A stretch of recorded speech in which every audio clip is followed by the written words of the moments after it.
Multiply 62.81 by 1.18 using long multiplication. Start with the ones digit, 8. 8 times 1 is 8. 8 times 8 is 64. Put 4 in this column and carry 6. 8 times 2 plus the carried 6 is 22. Put 2 in this column and carry 2. 8 times 6 plus the carried 2 is 50. The first partial product is 50,248. Now use the tens digit, 1. Start one place to the left. 1 times 1 is 1. 1 times 8 is 8. 1 times 2 is 2. 1 times 6 is 6. The second partial product is 62,810. Now use the hundreds digit, 1. Start two places to the left. 1 times 1 is 1. 1 times 8 is 8.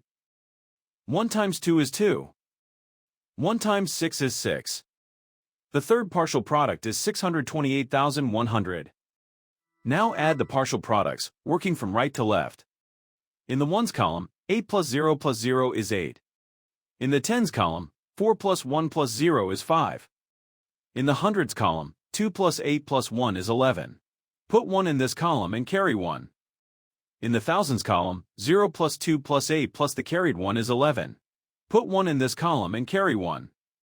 In the 10 negative thousands column, 5 plus 6 plus 2 plus the carried 1 is 14.